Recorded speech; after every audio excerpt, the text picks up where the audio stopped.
Okay, so for part 6, we're finishing up all of the damage stuff that we started last time. And by finishing, I really just mean addressing problems with it and fixing them and making the system a lot smarter and better and making sure that we can apply it to the player and things like objects, like crates and stuff like that, not just the enemies. So yeah, up front, I'll go ahead and say this is going to be the most complex video in the whole series. So don't be intimidated or anything like that, but I'm just saying, pay close attention, and after you get through this, then it will be smooth sailing through the rest. You should be able to follow everything totally perfectly if you can get through this, which I know you can if you're already at this part in the series anyways.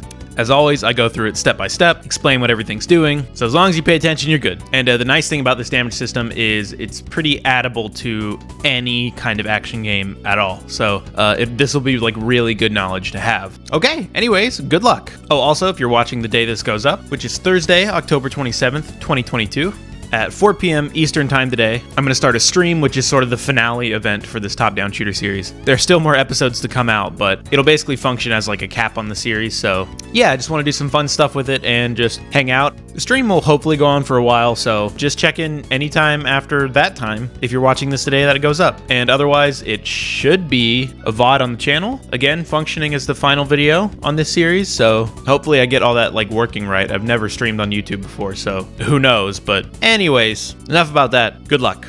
Okay, so important talk time.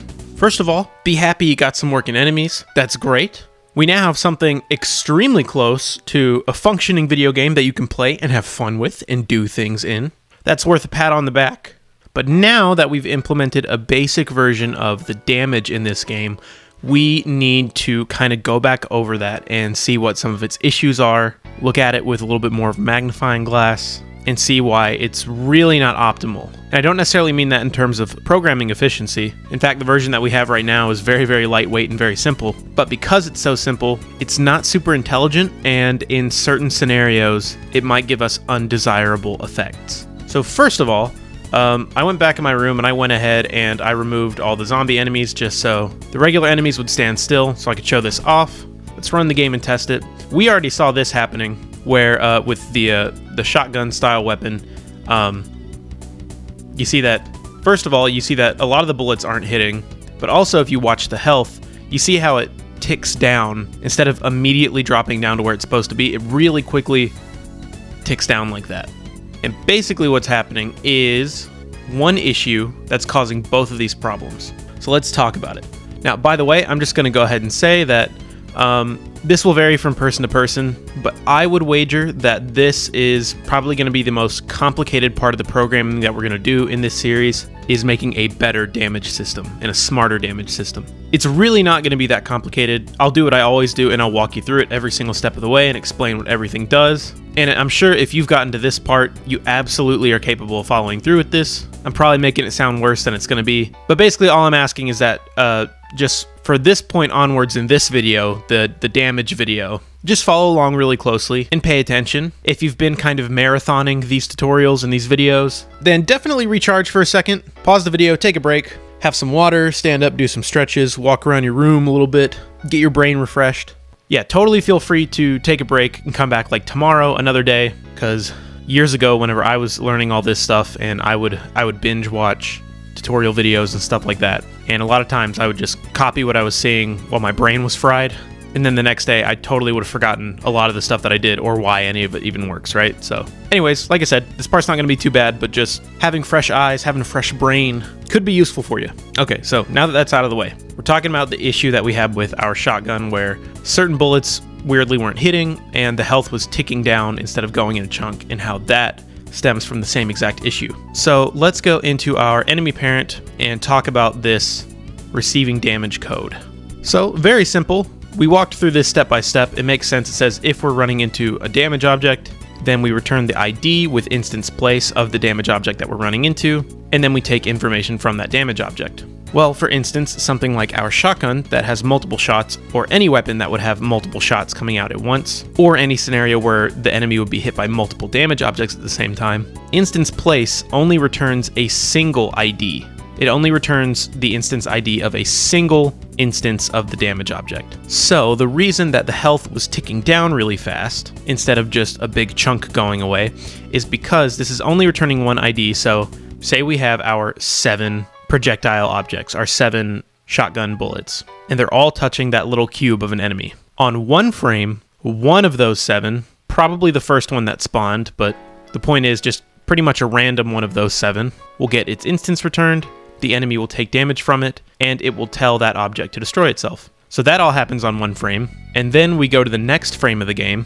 Now all of the bullets are still moving forward at 5 pixels a second, which is a lot. It's pretty fast, especially considering how small they are. So now all the bullets are still moving. Well, now only one more will get its ID found by instance place. It will take damage one more time, then that one will get destroyed. Then we go to the next frame of the game, and you see what the issue is here. So now the remaining 5 bullets are still going out, and let's say the one with the largest spray, now that one is just no longer even touching the enemy anymore.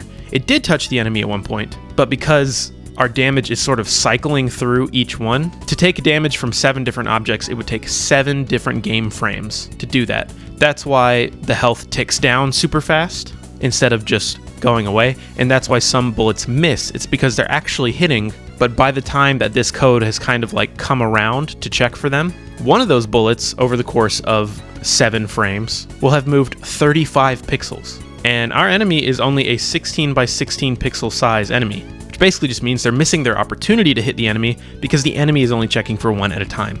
Now, as with anything in programming, there are multiple fixes to this, multiple ways to deal with it. Now, one you might be thinking is, well, what if I did the opposite? So instead of the enemies checking for damage objects to hit them, what if I were to go inside the damage object and check for enemies? That way, every damage object would check the moment that it touches the enemy. That's really not a bad idea. However, there's a couple potential issues with it if we want to start thinking ahead. Like I said, it will solve this current issue that we have right here. However, we also kind of need to take into account how many collision checks are we going to be doing. Because remember, because what we ultimately want to do is we want to take this receiving damage code and we want to basically use this same code so the player can check for getting damaged whenever we get around to doing the player. And so if you imagine the demo that I showed you in the beginning, we kind of just want to estimate how many collision calculations are we doing per object for receiving or dealing damage. In this current version, we are using the receiver to calculate the damage. So the enemies would be calculating the damage that is dealt to them, and the player is also calculating the damage that is dealt to them. So in my demo, I think I had it to where could be about 50 enemies in the room maximum. So we think that's 50 enemies checking for collisions with bullet objects and a single player. So that's 51 objects, and then we also want to add in anything else like some breakable crates or debris, exploding barrel, because they're all checking for damage too. So, I don't know, 60 or 70 instances, something like that. It's a lot. It's not too bad. Not for modern computers and not for a pixel art game. It's really not too bad. There are always going to be ways to optimize that even further, but without getting too far into it, it's not the worst, but it's still a little high. So now let's think about if we did it the opposite way around, where the objects that were dealing the damage were the ones checking. Well, in this game, I have it to where if you run into enemies, their touch damage will still hurt the player. Maybe you don't want that in your game, but the point is pretty much every single enemy is going to have some sort of functionality that actually damages the player. That's how games work. So in our game right now, we have about 50 enemies that are still basically running the same code, but now instead of checking for receiving damage, they're checking for dealing damage to the player. So that balances out all the enemy checks. But then, you saw in that demo, our enemies could also shoot projectiles and stuff like that. So now all the enemy projectiles are added into that check, and every single bullet that the player shoots is added to that check, because they're all having to check to damage the enemies. So you can see that not only does it more or less balance out, but it actually kind of tips in the opposite direction where checking in the damage dealing objects can actually be more expensive and probably a bit harder for you to compensate for that in your mind whenever you're designing levels and the limitations of each level. So that would be one reason. And again, that would kind of change on a game-to-game basis anyways, but that's one reason that I want to keep it to checking damage inside the receiving object. But also that doesn't fix another issue, which may not be super apparent right now, which you may have not even thought of, which is, what if I want certain bullets that I shoot out of certain weapons? What if I want them to go through an enemy? I want them to hit the enemy, but I want them to keep going. There's plenty of reasons why you might want something like that, from a strategic perspective, from just a sheer variety perspective. You could have weapons like a rail gun, where you would, you probably wouldn't want it to stop the moment that it hit the first enemy, or something like a phaser weapon that kind of feels like it doesn't have like a physical quality, and so it just kind of goes through all the enemies and stuff like that while it damages them. Well, as you can imagine, that's also another issue entirely on its own. So all that being said, I think keeping the damage calculation inside the enemies and the players and the breakable walls, all that kind of thing, I think that sort of balances what makes sense while also just being the simplest at the end of the day. So we're going to solve this in steps. First step, our issue with the current shotgun. We need all of the bullets to hit at once. Not once per frame, but all at the same time. So there is a function that is sort of an iteration on instance place. You know what? I'm going to go ahead and do this. I forgot to do this. Okay, there we go. Just to make it a little bit more readable. As I was saying, there's a function that works just like instance place, except it would return every single instance ID of object damage enemy at once. So I'm going to put it right under here and show you the difference. And I'm just going to comment this out just so you can see everything. I'm going to say this is getting a single damage instance, and this is going to be getting a list of the damage instances. Okay, so here we are storing the ID in a single variable, which is okay because a variable just holds one piece of information. To hold a list of information, we need to store it in a different type of way. And there's two different ways we can create lists, right? One of which we've already used multiple times, and that's an array. You know, like we did with our sprite, we would have sprite 0, sprite 1, sprite 2. That's one way to store a list of information under the same variable name. And there's also something else called DS lists. DS lists are extremely similar to arrays. They function very, very similarly. However, there's a few very important differences between them. So first, let's create our DS list. So I'm going to store it in a local variable, and I'm going to call this inst list, like this. I'm going to say that equals DS list create, and we're good. So let's talk about these real quick. So a DS list is a data structure list. That's what DS stands for. And just like in an array where I could add, you know, if we had the array sprite, I could say sprite, you know, sprite 5 equals S enemy. You know, I could add it like that. I could also use an array function. You know, I could use the array push that we used before, which just automatically adds a new value to the end of an array. So this wouldn't necessarily set sprite 5 to sprite enemy, but it would, you know, just put it to whatever the end of that array was. There are similar functions with DS lists. So you have like DS list add, and then you input the ID of the DS list, which for us would be, you know, instance list, and then, you know, whatever piece of information we wanted to add in, be very much the same. And we can access the list in multiple ways. So, you know, we could do DS list find value. So we would just type in the instance list and whatever position in the list we would want. So this would be a very similar thing to saying, you know, if we had an array called instance list, it'd be the same as looking for this. And you can also access DS lists very similarly like this. So this is how you would find the first entry in a DS list if you didn't feel like using the function.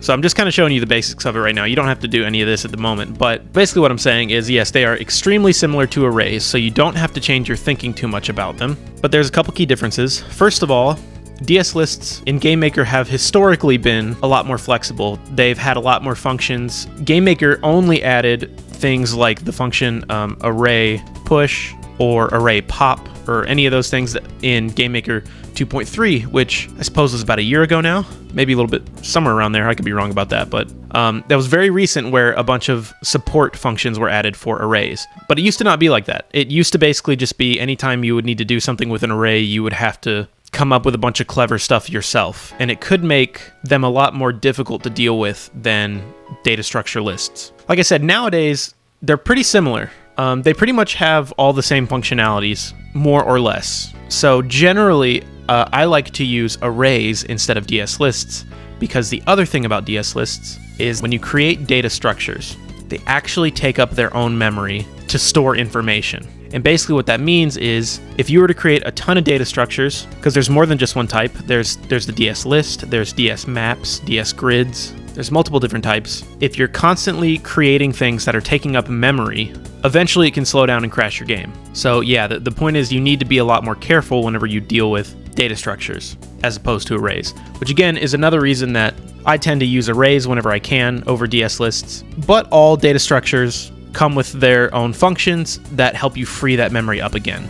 So it's not like you're taking permanent memory away from your game and you're just going to slow it down every single time you use one of these. You just have to do a little bit of cleanup.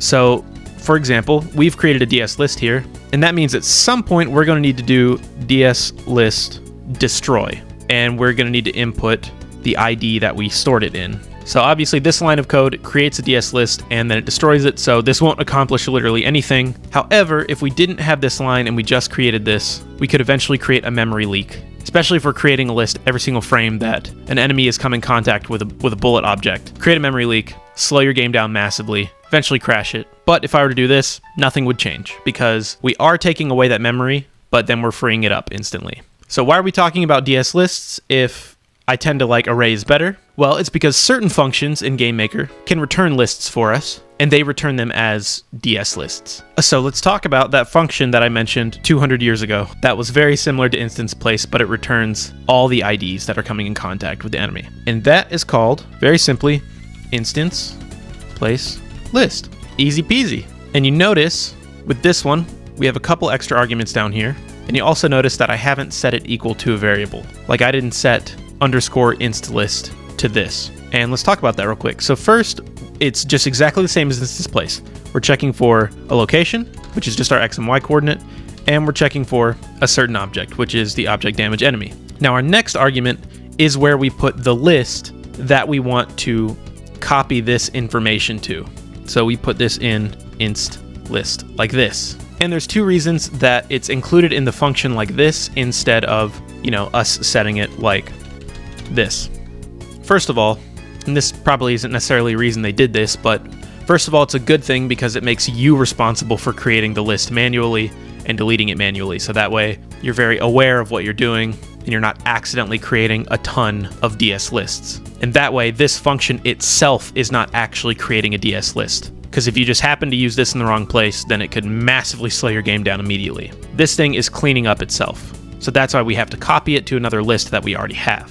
The second reason is this copies all of these instances returned from this onto the list. It doesn't set the list to be the IDs it's run into. So maybe instead of copy, I should say it adds all of the information from instance place list to the end of instance list. So if you wanted to add more things to the list, so I could also check for any other object, and it would keep adding it to the list instead of deleting the list and making it this. So that's why it's located inside the function itself like this. And now let's talk about the last one, which is ordered. And ordered just means it's just a true or false argument that you need to put in, and it's basically saying should closer objects be added to the list first. So it's just ordering it by distance. It really doesn't matter for us at all. And anytime you don't need GameMaker to do something for you, you might as well just not ask it. And I should mention that the order in terms of distance, because obviously all of these objects would be touching this first object, the distance is based on the two origin points of the two sprites that it's checking. But anyways, we don't really need it. So you see here, now we have a full list of every single damage object touching the enemy instead of just getting a single one. But then we're destroying our list immediately afterwards because we don't want to have a memory leak. So that means we need to run through that list before we destroy it and basically do this code down here, but for every single object in this. So I'm actually going to move this up and just keep it all up here. Again, we're going to actually we're going to get rid of all this by the end of it, but I'm just going to keep it up so we can look at it and so we can see the difference. And obviously whenever we test it, I'm going to either comment this out or get rid of it. But for now, we can just look at the distance. So if we need to run through our instance list, what's the best way to do that? Easy peasy. We just need to use a for loop like we did whenever we created the multiple bullets. So let's set one of those up again real quick. So let's do for. We're going to start out with our variable I equaling 0.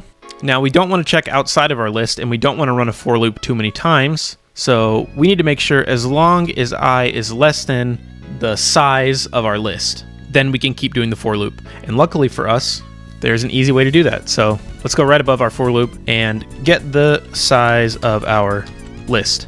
And we can just use the function ds list size. Easy peasy. And we just need to plug in the ID of our list, which is our instance list. Let's store that in a local variable as well. So we'll just call this list size. So now we have this information. We don't want our I to go over our list size, so we'll keep running the code as long as it's there. And we'll do what we did last time and just progress plus equals 1 each time because we want to just go through every single entry in our list. So we got our single instance up here with instance place, but now we have them all in a list. So we could just do this. We could say var underscore inst equals DS list find value. We can go into our instance list and we can check the I position of that list, which on the first loop will be 0, and then it will go all the way up through the entire size of the list, which means that this for loop is returning every single instance in that list. So let's say get a damage object instance from the list.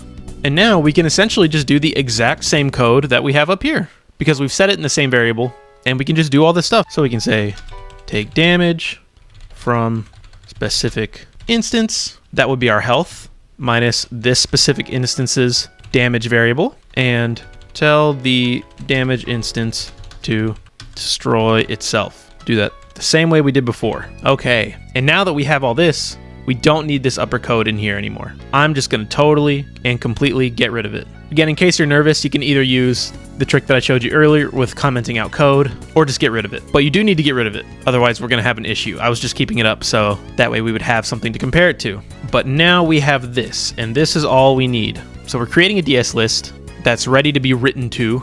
We're copying the instance IDs of every single O damage enemy that's touching the enemy right now. And then we're getting the size of that list so we can properly loop through it. We're looping through every single entry inside of that list that we just got, which means we're getting every instance ID from that list. And we're doing the same thing we were doing before, but just with all of them at once. And it'll keep looping through and then continue. So it's doing all of that on the same frame of the game, instead of what it was doing before where it had to do one at a time.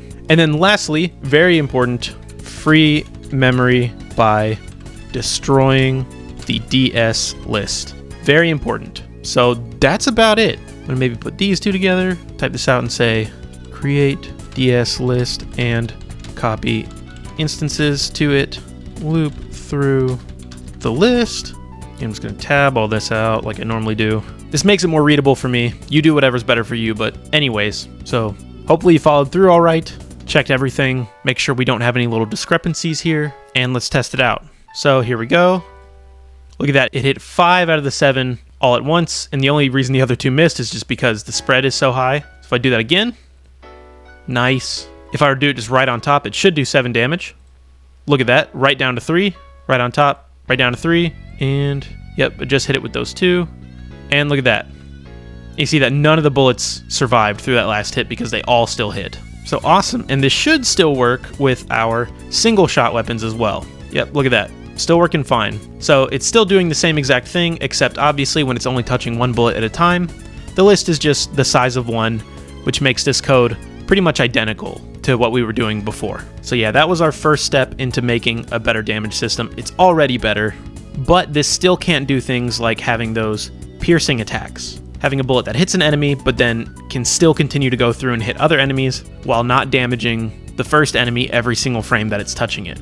And to do that, we just have to take another step. It's also going to be kind of a big change, but the first step was absolutely the bigger change, because the real thing that was important for us to learn here were how DS lists work, how instance place lists work, and how we need to loop through all this stuff. That was the important part. The second step is just going to be iterating on that a little bit more. So yeah, if you want to, take another tiny little break, sip of water, stretch, play around with your game a little bit, and then we'll move on. Okay, so if we're all ready, time for next step.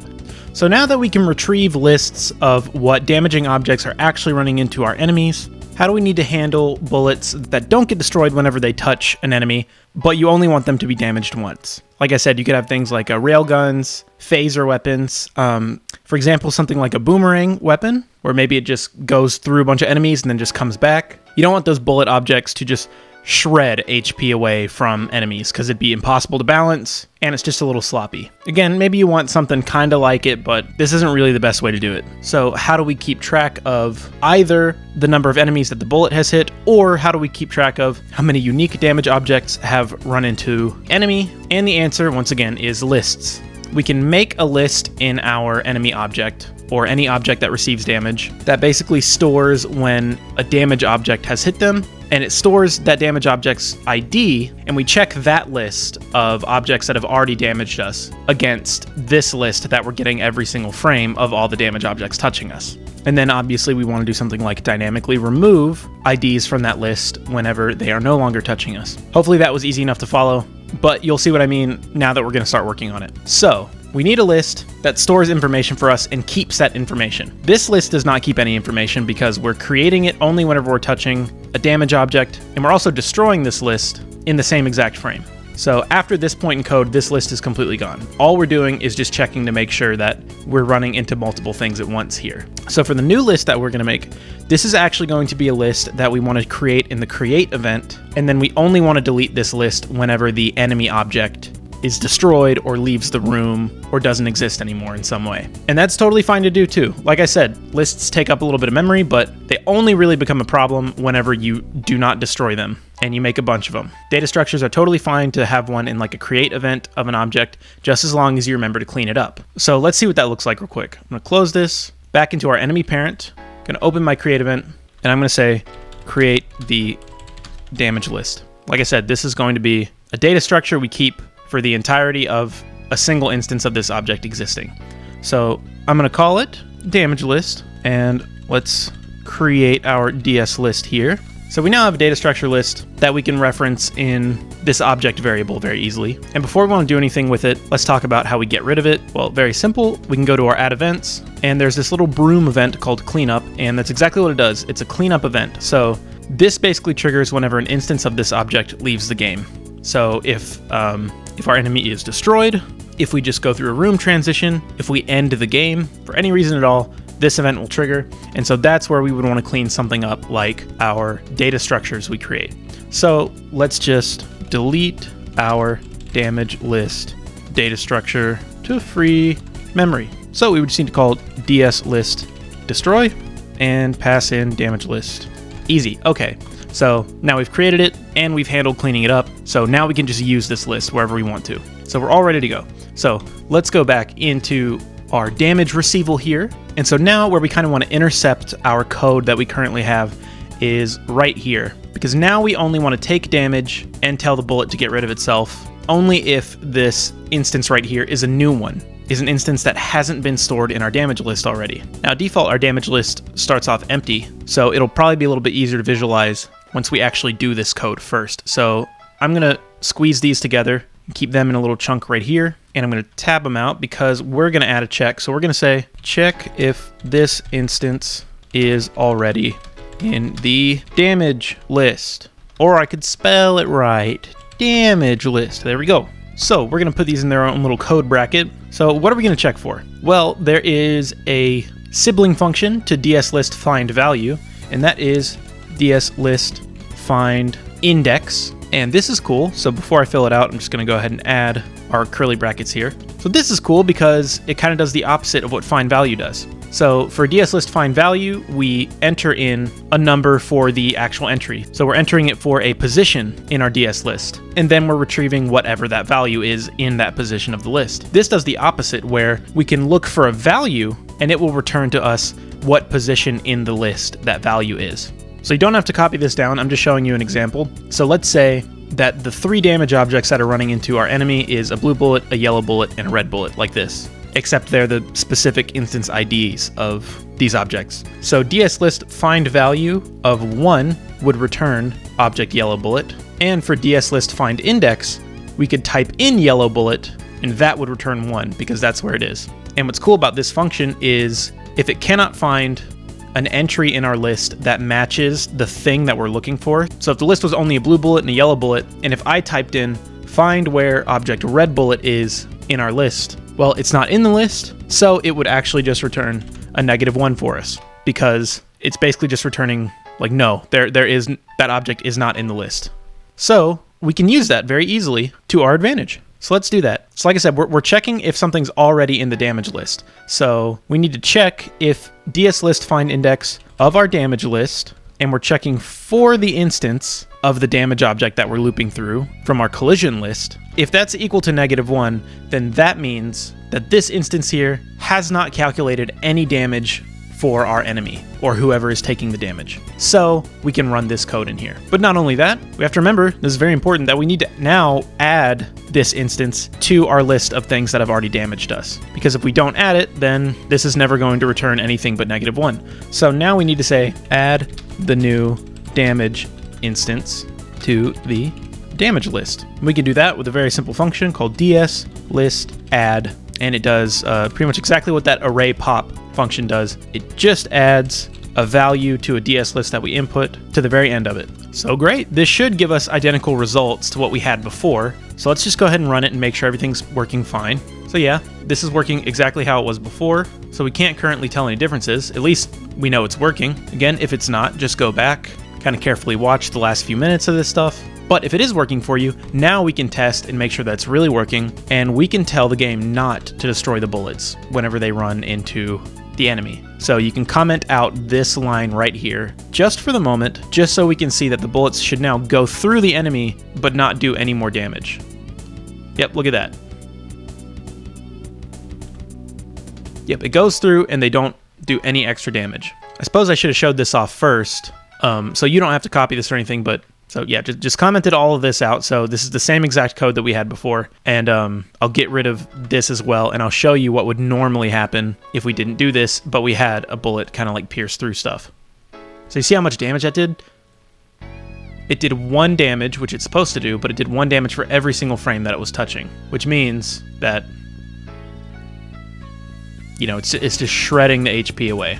Which is kind of fun, to be honest, to watch the numbers go down fast, but as far as actually creating some balanced gameplay, it's probably not going to be super easy or super interesting once you really start playing the game with all that stuff. So anyways, so now we got some good stuff cooking. We can add some parameters to, say, our bullet objects that say whether or not, you know, they should slice through enemies or not. I want to get to that, and we will really quick, but we want to do one more thing in here. Because remember I mentioned stuff like boomerangs, right? Like what, or maybe you want to have some kind of bullet that bounces off walls and reflects and stuff like that, right? So currently we're adding all these things to a damage list, but we're never getting rid of them. So like I said, if you had like a bouncy bullet that hit an enemy, went through all the way through them, bounced on a wall, and then came back and hit them, the enemy would still remember that they were already hit by that bullet and they would ignore it. So now what we want to do is we want to go through our damage list completely outside of this code block. So I'm going to minimize this real quick. This is going to go under where we're touching the new objects. And we're going to say this is going to be clear the damage list of objects that don't exist anymore or aren't touching anymore. And we also need to check and make sure that they exist, because if we are checking for a collision, we should probably make sure that that thing actually exists. Plus, checking if something exists is a less expensive process than checking if you're colliding with something, so it'll help us out in that way.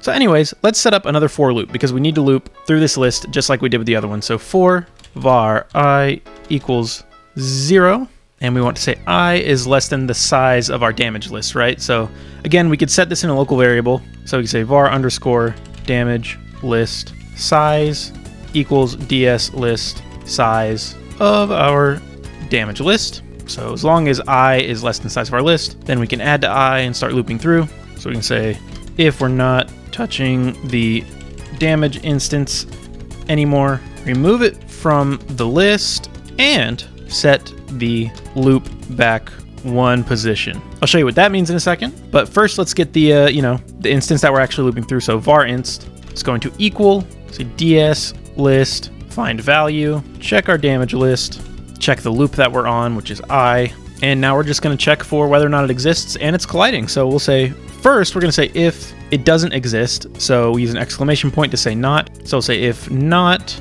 instance exists of the instance that we're looking for. We could say or not place meeting xy with this instance. Then we can go down here and we can actually remove it with a simple function ds list delete, not destroy. Destroy destroys the actual list. Delete deletes an entry in a list. So we are going to delete from our damage list the position of the current loop that we're on.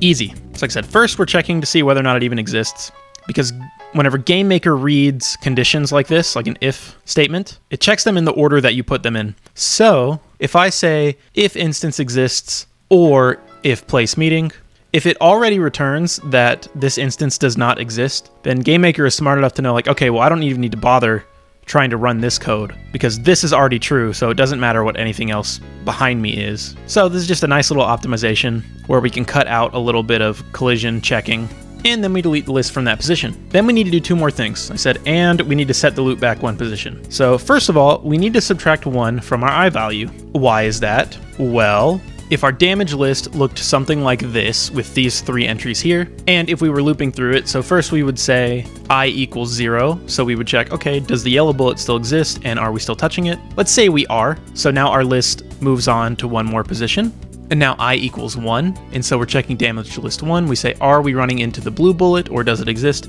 Let's say it doesn't, so we completely get rid of this entry, and this happens, so it gets rid of it, and then object red bullet moves up 1. But remember, our I still equals 1 right now because we're going through the list of I. So if we would loop through again, our I would skip this entry and go immediately to damage list for entry 2 instead of entry 1. So first of all, if we did it without subtracting 1 from the I, then we would be skipping entries each frame, and we want to handle everything we can just on 1 single frame. But also, as we demonstrated down here as well, now there is no 2 entry anymore because the size of our damage list has actually gone down. So if we were to check for damage list entry 2, we would actually get a game crashing error because GameMaker would not know what we were even talking about. So not only do we have to subtract 1 from Y, but we need to go ahead and update the size of the list, which also would require us to subtract 1 from damage list size. So minus. Easy peasy.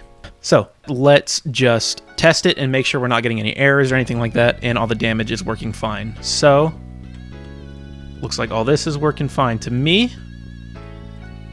Great. I can go back and I can test this again by commenting out this line of code again and disabling the bullet destruction. And yep, still looking pretty good. Now I'm going to reactivate this code real quick. So we know it's not broken, but we haven't really confirmed that it's working. It should be behaving exactly the same right now. If you're getting different results already, then go back and check, go through again. But if everything's looking good and it's looking the same, let me show you just a quick way we could test something like this with our own kind of like little debugging. So let's go into our room. I'm going to add a draw event that will draw the number of entries that we have in our damage list for us in one of the enemies. Because all the enemies share the same code, I don't want them to draw on top of each other, so I'm just going to only put 1 enemy in the room. So just put a single enemy in the room. Let's open up and go into the draw event, and I'm just going to write this code here, check the size of the damage list. And this should give us what we want. So we can draw some text again. Let's just draw this in the top left corner of the room. I suppose we could have just drawn it near the player, but you know what? Yeah, let's just draw it near the player. That'll look nicer, and we can add more enemies in. I think that that's probably just going to be a better visual in general. So okay, so we'll draw it at the X and the Y, and we'll offset the Y a little bit, and we'll just put it like 32 pixels above where we would draw the HP, so they're not overlapping. And now we can do what we did up there. We can do the string, and we just want to see how many entries there are in the damage list. We don't need to know what they are, so we can just put ds list size of our damage list here inside that string. So yeah, like I said, we can actually add some enemies back in just so we can see multiple stuff. Okay, let's test that real quick. So they should all start at 0, which they do. And if I were to shoot this at first and I was do it right on top of here, it'll probably blink 7 for a second, and then it'll probably tick down as they get out of the collision mask. Okay, well, that was faster than I thought. I'm gonna go back into the damage code, and once again comment out this so the bullets don't get destroyed on top of it. I mean, if you're doing it and you just saw that the number blink up for a single frame and then go away, then you got it right. But anyways, okay, so yeah, there it's a little bit easier to see. You saw the 7 for a second, and then it ticked down really fast back to 0 when there were none left. So, and that one moves slower, so you can see it sticks on the 1 for a little bit longer, and this one just stays at 1, because I guess the speed is just sort of set up to work that way. But cool. So we've confirmed that this is working. It's adding to the list and then getting rid of the stuff it doesn't need. I'm going to put this line of code back in. If you've been following me very closely and you've been commenting this out and uncommenting it every time, just make sure that now we're going to try and leave it uncommented. And just as one last little demonstration, again, you don't have to do this if you don't want to. I'm going to go ahead and just comment out this block of code real quick that we did to get rid of stuff in the damage list, and we'll see just how insanely high these numbers can get if you don't clear it out.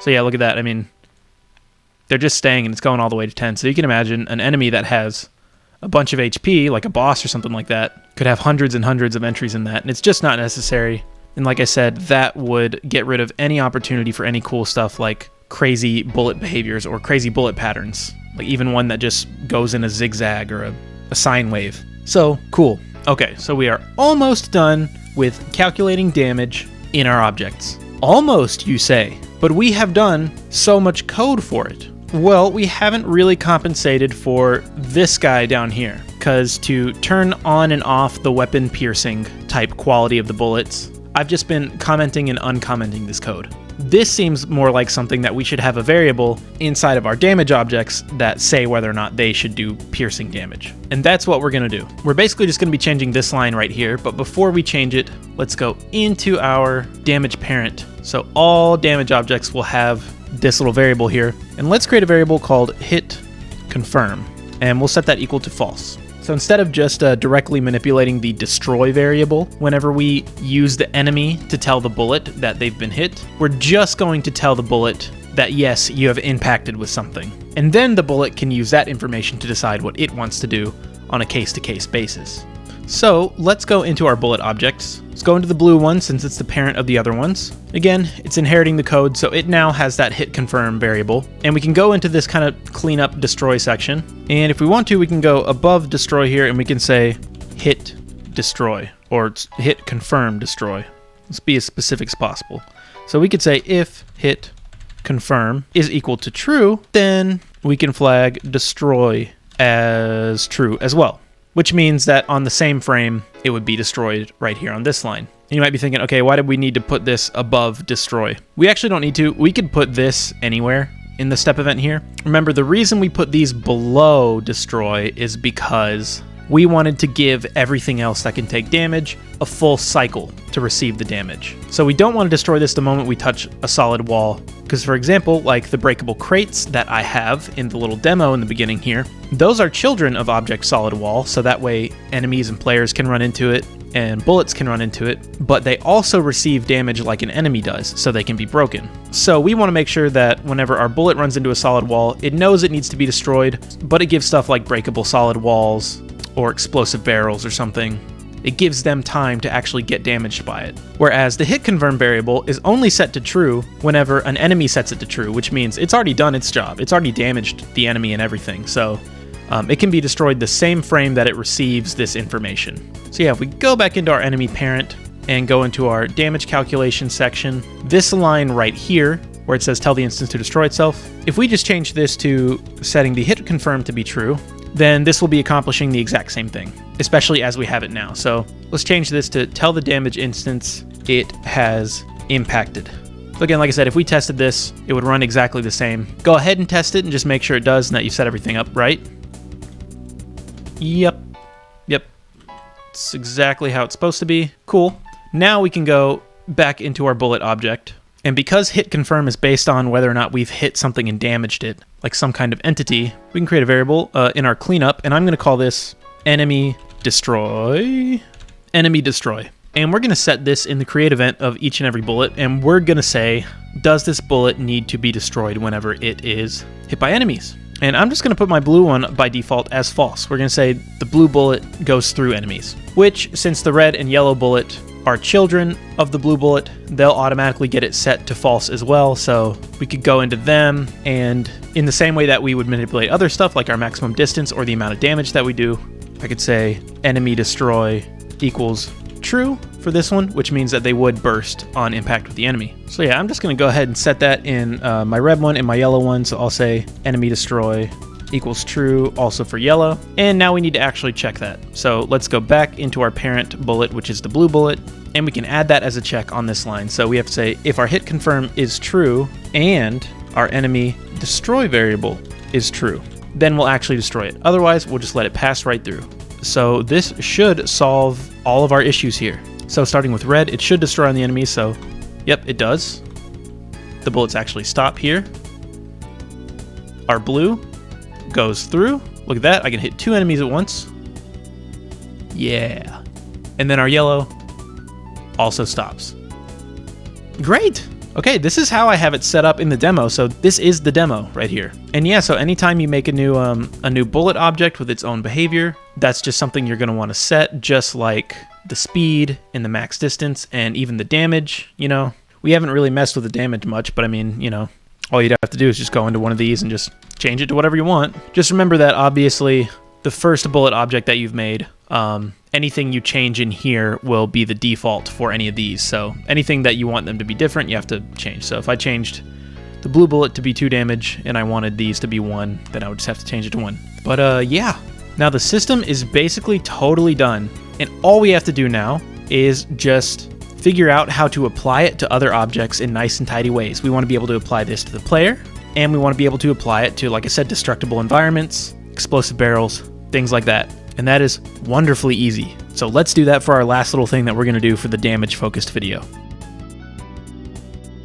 Okay, so let's start by going back into our enemy so we can get our code for receiving damage over here. We're in the enemy parent step event again. And what we're going to do is we're going to abstract out all of the code that we have that's necessary for keeping track with our damage. So I'm going to zoom out a little bit just so we can see all of it at once. So this is all the damage code, and it's a lot. So yeah, we're going to turn all this into a function like we did with the draw my gun. So that way we can reference it in multiple places, and if we ever need to edit it or add stuff to it, it will change everywhere. So first, I'm just going to copy all this code. So I'm going to copy, and then I'm going to go into my custom functions script that we made. And I'm going to go down here. We're going to say this is all for damage calculation. And I'll zoom back in a little bit. So first, let's call this the damage step event.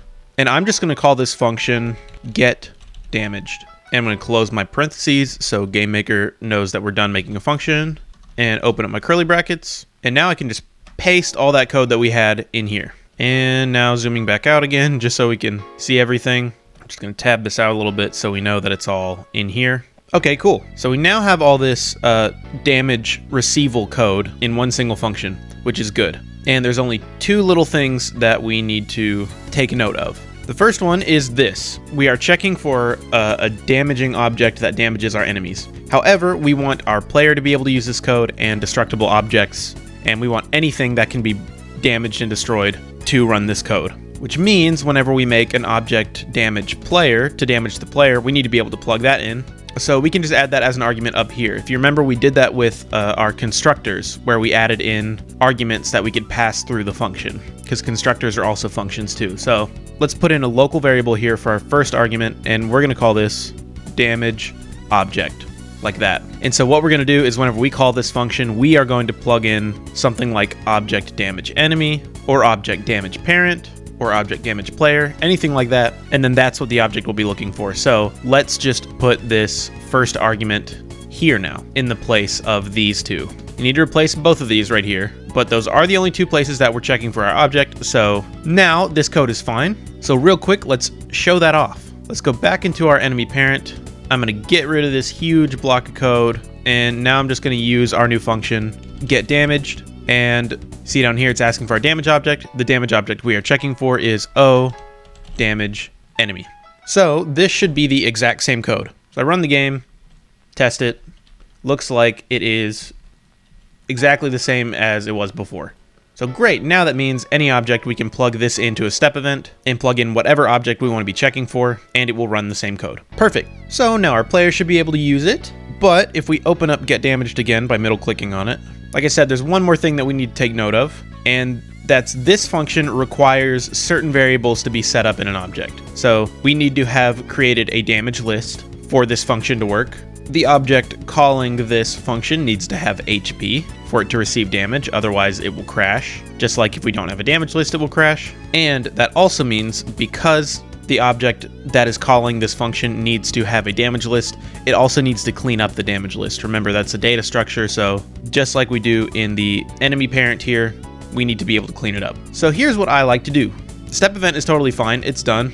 But I like to make 2 more functions that specifically go into the create and the cleanup event. So I'm going to call this the damage create event, and that's going to be a function, and I'm going to call that function get damaged create. And like I said, the first thing that all these objects are going to have is this line right here, creating our damage list. Excuse me, just had to clean up my workspace real quick. It's getting a little cluttered. So anyways, going back into our object enemy parent, first thing that we'll need in that new function is going to be our damage list. And then the second thing we need is going to be an HP variable. So if we want, we could just copy and paste both of these, go back into my custom functions and back to my get damaged create.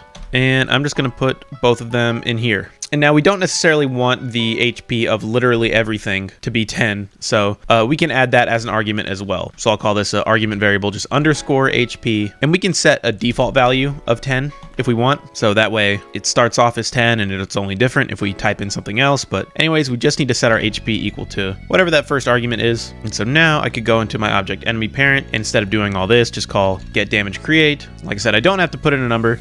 If I didn't, it should still be 10 and the game should still work fine. Yep, there's still 10. Everything's working. If I were to put in 20, they would have 20. Yep, so perfect, easy. And the last thing we need is a little cleanup event. So we know that our cleanup event is just going to be this single line of code, which means you don't really need to add it to its own function. But like I said, the benefits of functions are mostly just that since everything is going to be using this, maybe you add some kind of other thing that you need to clean up in the create event code for all these objects that becomes necessary for some system you're making. And that way, all you have to do is just change the cleanup script. So let's make that script. Go to our custom functions, close this up. Then I'm going to say damage cleanup event function get damaged cleanup. No arguments necessary for this one because we're just cleaning up and destroying our damage list so we free the memory that data structure was taking. And now I can just plug that into the cleanup event of my enemy here. And this won't make any visual differences, but we've already proven that our create event works, our step event works. So now this event is getting rid of our damage list that we created in the create event. So anytime you make a new object that needs to get damaged, you are gonna have to remember to give it all three of these functions, but that shouldn't be too hard, especially considering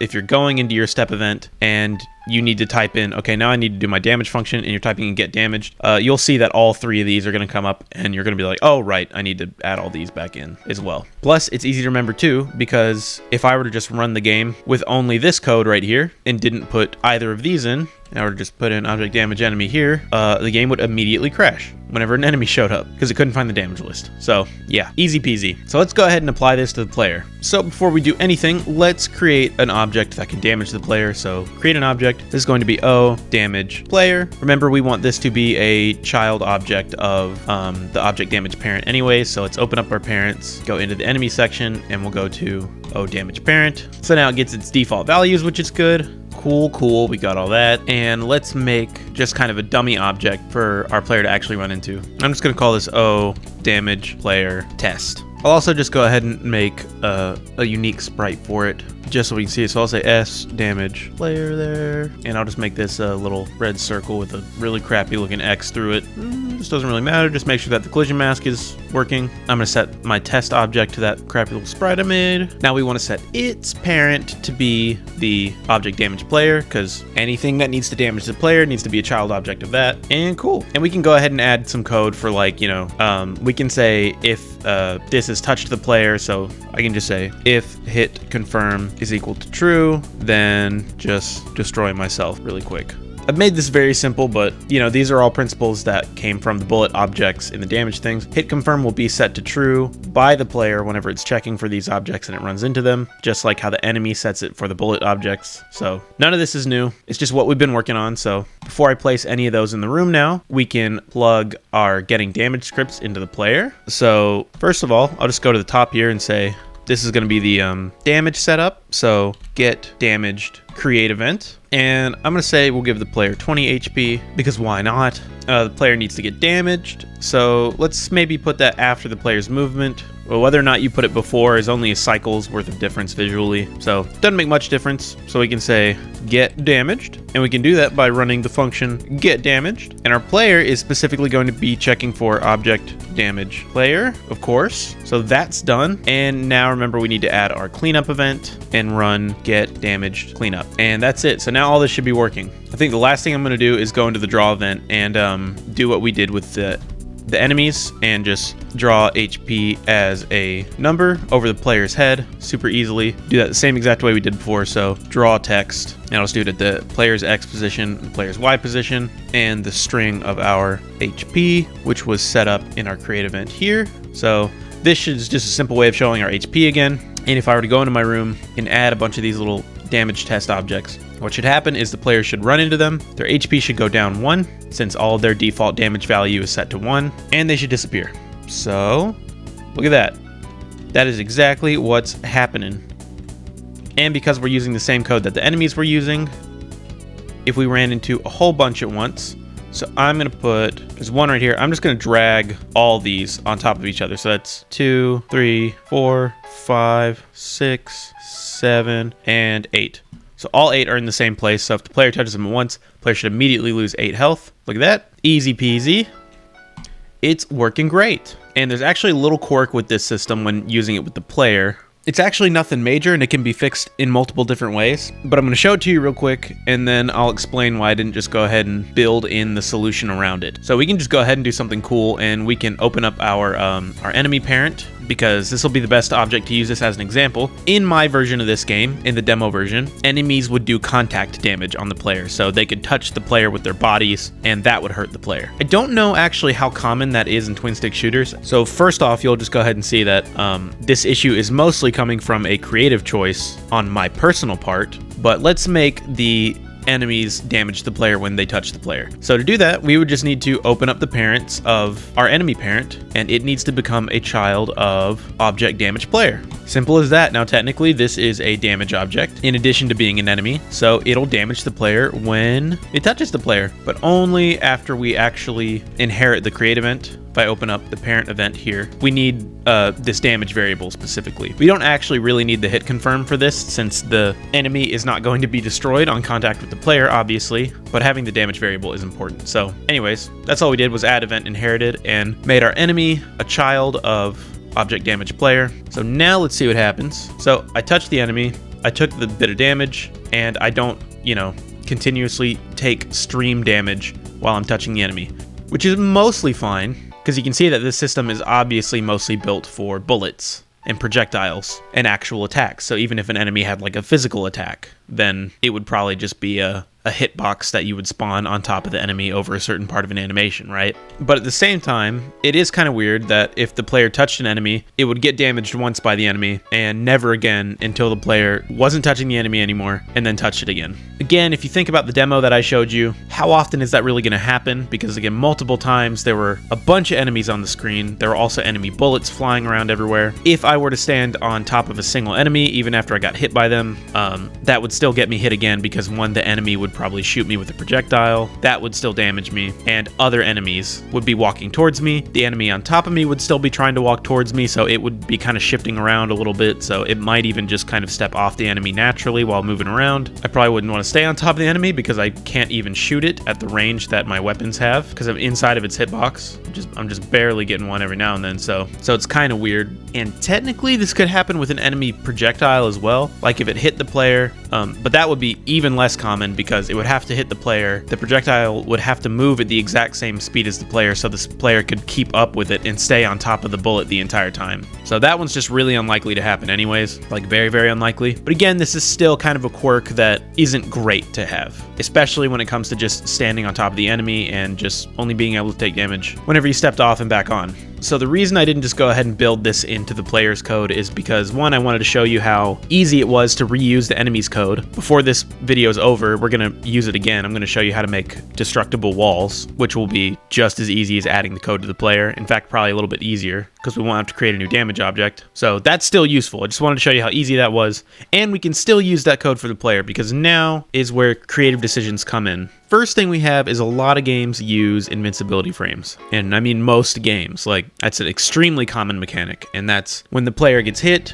after they're hit, they take the damage, and then for maybe a full second after that, or longer, they can't be hurt. It just gives the player a little bit of breathing room so they can't be immediately overwhelmed in a game. It's been around for a long time. It was all the way back in Super Mario Brothers, maybe even before that, maybe like Pac-Land or something. So yeah, the player just has like a timer that says, if I've been hit, let's start counting the timer, and for, a full second or whatever, I can't get hurt by something else, and maybe I'll, flash on and off. So that way the player can just see that I'm kind of invincible right now. And you can see that's what I did in the demo. When I get hit, there's a big effect, and the screen kind of pauses, and then the player flashes for a little bit and can't be hurt in that time period. So first solution we have is invincibility frames. Invincibility frames would not stop this from happening. It would basically just be like I would get hit and I would be invincible for a full second, but even once I was done being invincible, I still wouldn't take damage again.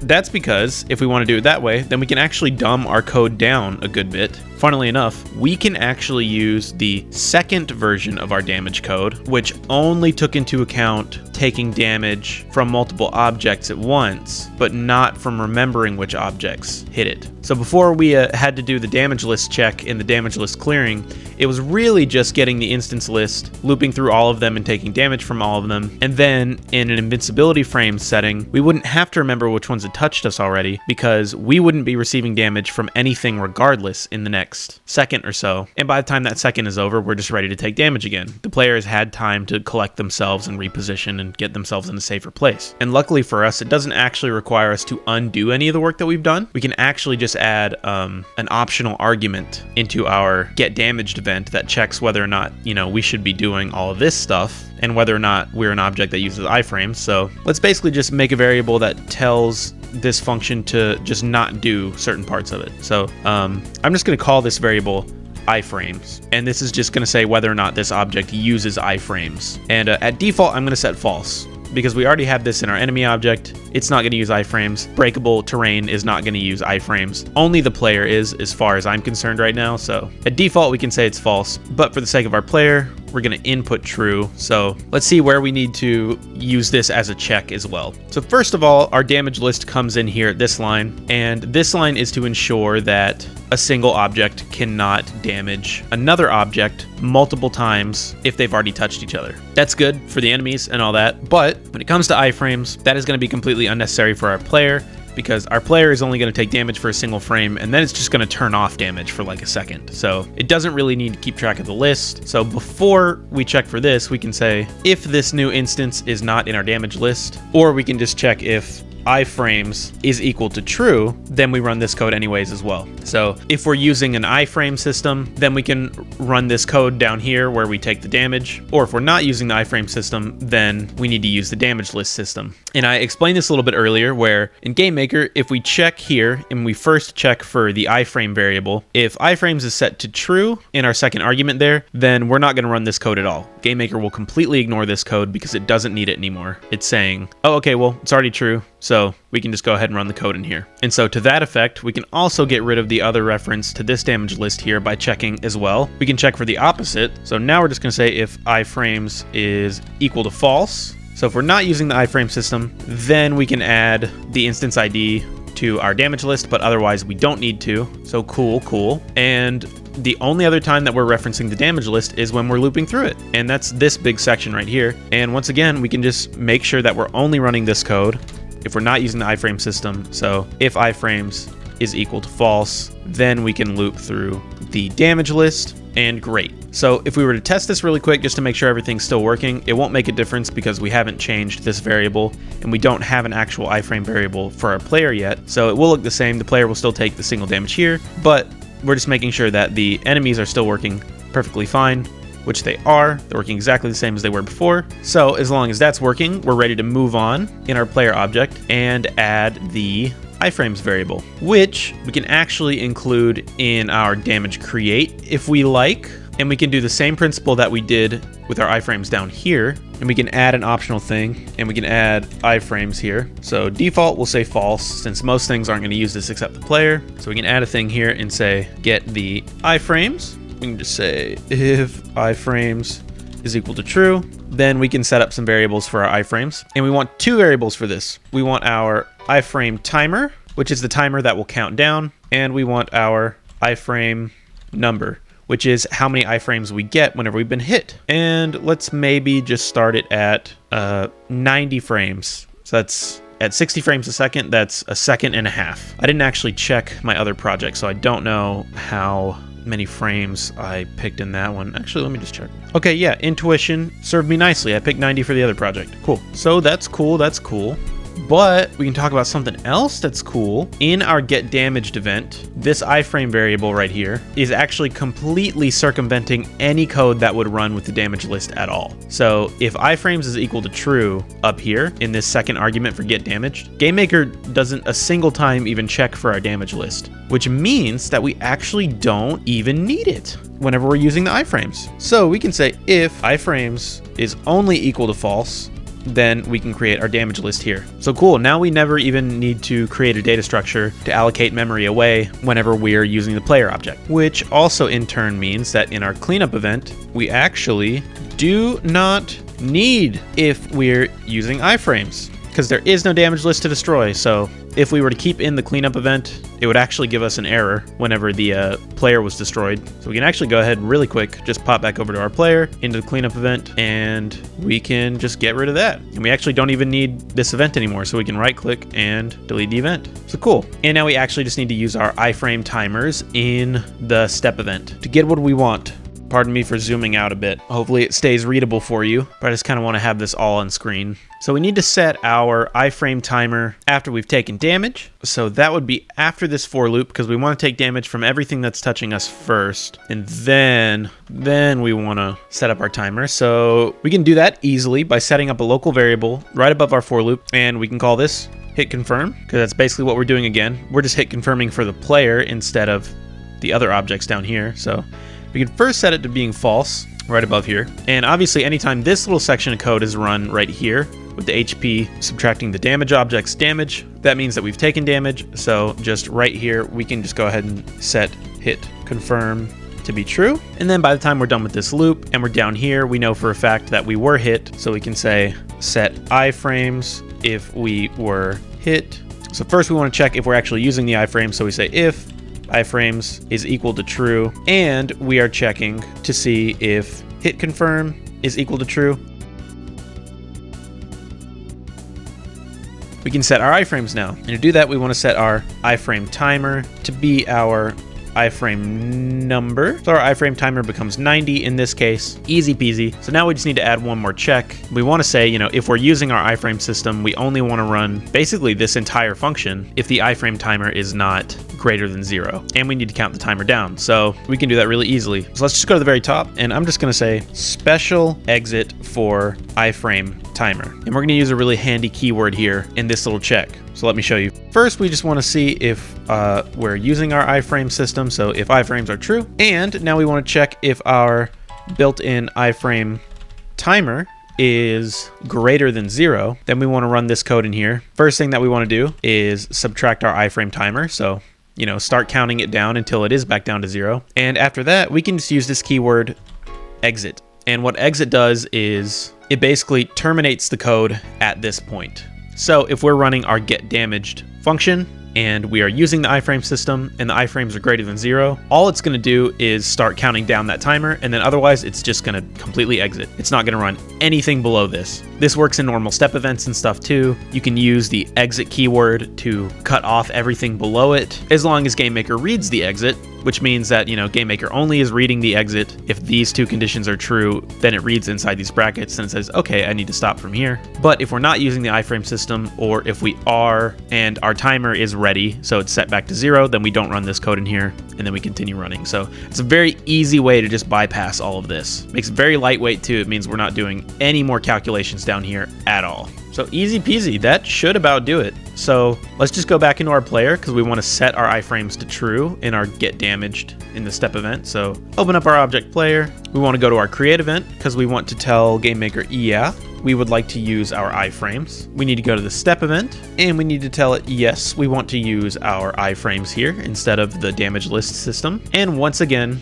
in case you missed it, since our new get damage system completely circumvents ever referencing our damage list as long as iframes is set to true, any object that uses the iframes does not need our damage list, so we don't even create it unless it's necessary, which means we do not need our cleanup event. So this should do what we want. And remember, there's not going to be any visuals here yet, but basically if I were to touch this enemy, I should take 1 damage, and then about a second and a half later I should take another damage, and that should keep happening. So let's see if it works.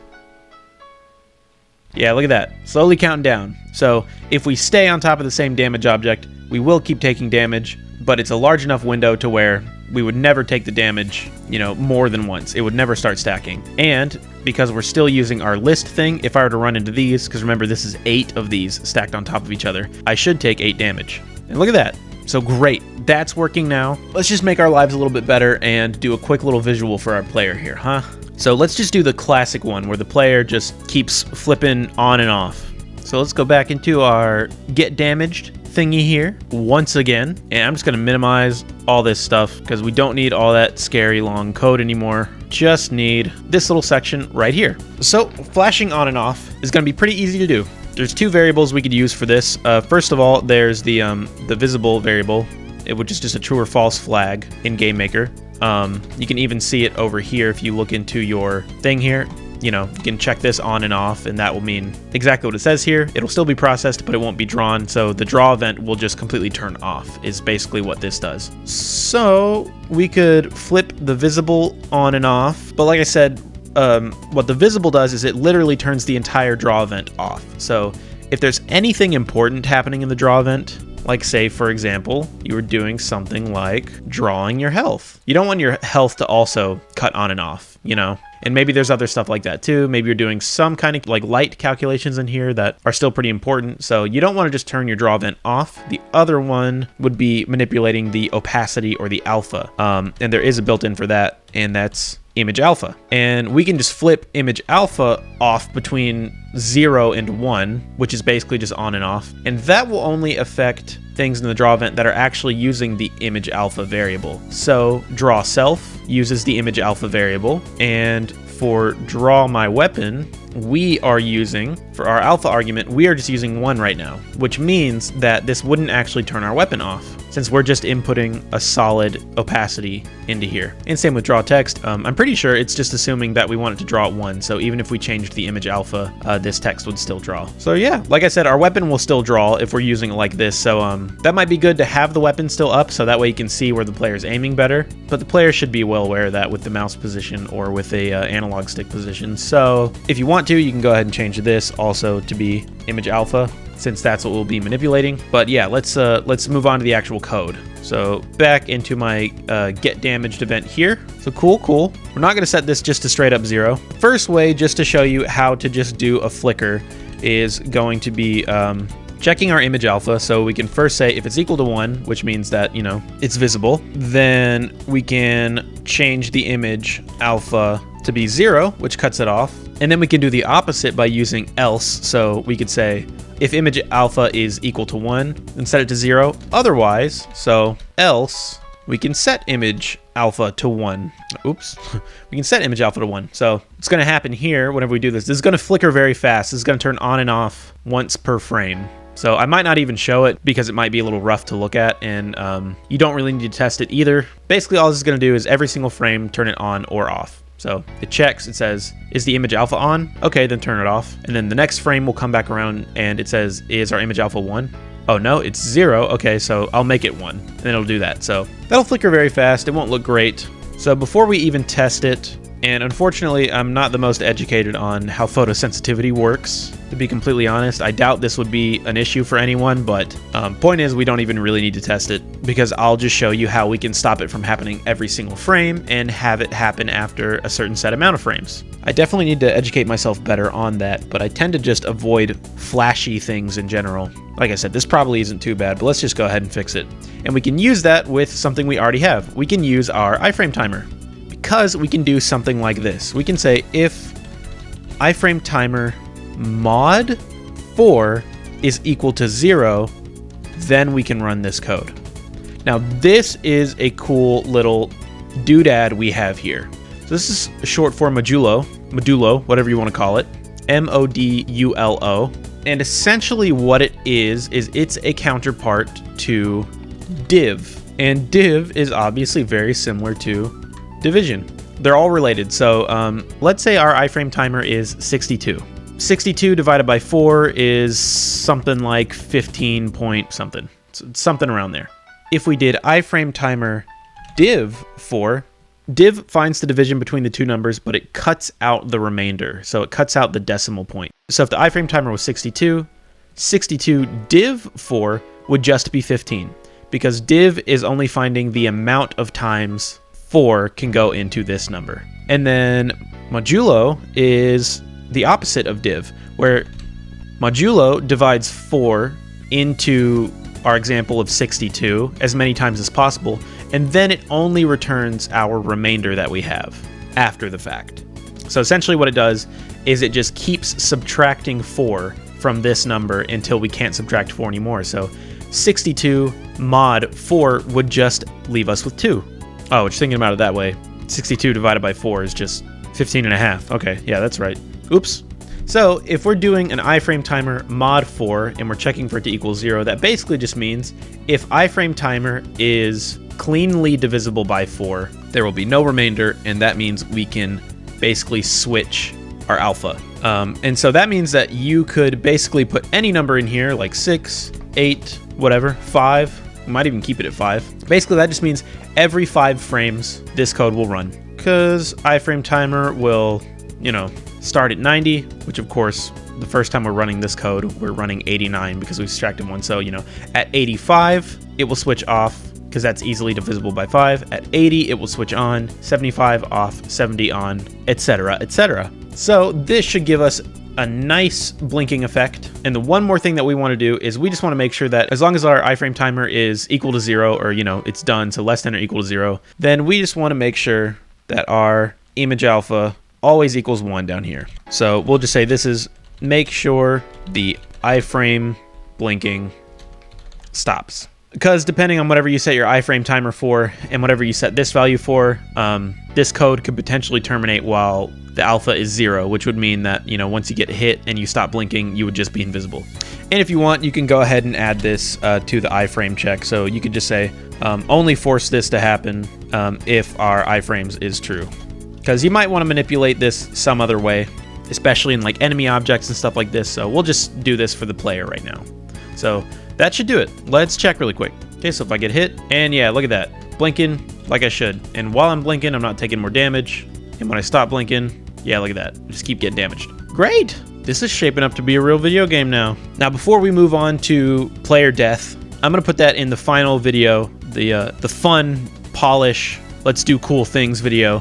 So I'm just going to add one final thing with our damage system here. And that's what I was talking about earlier. We're just going to add in some breakable crates because we have the system. It's all ready to go. We can do it in a freaking flash here. So I'm going to add back in my crate sprite real quick. Then I'll show you what it looks like. So here it is. And you see I made this one a little tall. And here's how I set up the collision mask, which is wrong right now. Okay. So I'm putting the kind of 3D shape of the crate at the base of the crate here, so that way the player can walk behind it. And then you see I put my origin point just right at the top left of where I would put that, just so it'll snap nicely into a 16 by 16 grid.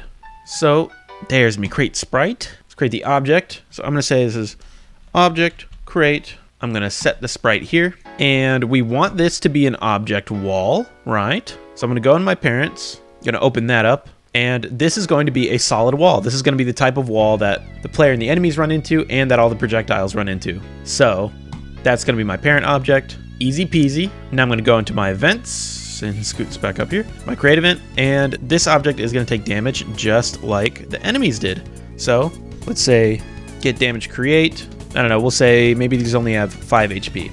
We're not using the iframe system. That's just for the player. So creation event's done. We can add our step event to get the damage. So get damaged. And these objects we want to be damaged by any source of damage at all. So the player bullets should be able to damage it, and the enemy bullets should be able to damage it. So this is just going to be object damage parent. Once again, no iframes. And lastly, we just need to make sure we clean up the damage list. So get damage, clean up. And that's literally it. And if we just want to add some depth, like we mentioned with the player object, and like we did with a lot of the stuff in my RPG series, let's just add some depth and say the depth equals the top of the bounding box. So negative bounding box top. So that way the player can show up behind it and in front of it whenever the player walks in front of it. So let's just test that out. I'm gonna grab it, put some of these crates just like in a row, put some random ones around, and let's see it work. Okay, so first of all, okay, I can run into it. It's working like a normal wall. I can walk behind it. very cool. And if I shoot it enough, nothing happens. That's because I'm stupid and I got too excited. Okay, kudos to anyone who realized that I was being stupid. We need to actually destroy the object. So in our step event, under our get damaged, we just need to check if our HP has become less than or below 0, and then we can destroy the object. Cool. I got so excited about how easy this was. I made a very simple mistake. I'm just so close to gaming. We're almost gaming here, everyone, and I just can't wait. Okay, so now it should still work the same, and if we shoot it 5 times, 1, 2, 3, 4, 5, yeah, there we go, and it's totally gone. So look at that, breakable objects. And like I said, because we're using the object damage parent, technically all this other stuff should damage them as well. So super quick, I'm just gonna do this. I'm gonna like put 5 of these in a row here, and I'm gonna make them run into this one. So I'm just gonna add some very simple code to this object in the step event, and I'm just gonna tell them to move to the right, 1 pixel every frame. You don't have to do this. I'm just showing that the crates will take damage from these as well. So 1, 2, 3, 4, 5. Look at that. Easy. So whenever enemies start attacking and stuff like that, the crates will take damage. And you might be asking yourself, well, the enemies also damage the player and are technically damage objects as well because they're children of the object damage enemy. Wouldn't they be damaging these walls if they ran into them? They shouldn't be, because remember, we gave them collision code for walls, which means that they'll never actually touch the walls. Even though they'll press right up against them, their collision masks are never going to overlap with each other, so the walls are never going to take damage from them. And now we've also kind of finally wrapped around to why we handled our bullets a certain way. So I'm going to clean up my workspace again really quick. It's gotten quite messy. So yeah, in our bullet objects, why in the step event, we did the cleanup this way, where we check for a collision with the wall and we just flag it to be destroyed on the next frame. You can see if I were to put this collision code above the destroy, which, you know, would basically be like saying if I ran into the wall, then instance destroy. You know, if I did this, you'll see that it gets more inconsistent results. It may even work on these walls, which is kind of odd. So obviously the enemy bullets will still work because it's waiting for the hit confirm variable, but yeah, so you see I can't actually destroy the crates with these bullets right now, because what's happening is they're running into the crate, and before the crate detects that they are running into it, these are detecting that they are running into a solid wall and they're destroying themselves. So that's why I made a big deal about this earlier, where the collision kind of needs to be flagged before it's destroyed, so that way our crate objects have time to recognize that they have been hit and that they should receive damage. So now that this is back over here, it's all working again. Great stuff. So that's our damage system. It probably was a lot more complex than you were expecting it to be and took a lot more time, but you can see why it's worth it now. It works really well now. It's so easy to plug into new objects that need it. It's so easy to edit it if we need to. If we need to fix anything, change some stuff. So yeah. Oh, and before I go, I forgot, we actually already made enemies that move. I already forgot that we put in the zombie enemies. So I can actually just sprinkle some of these in and show you that they theoretically should not be damaging any of these walls. I say theoretically because you're never sure. But yeah, look at that. There's a bunch of them all pressed up against them and they're not hurting the walls at all. But now also I can run into the zombies and get hurt. So now we have like a game coming here. See, I can use this to kind of like shred through them. This is fun. Oh yeah. Oh yeah. Now that looks like a video game to me.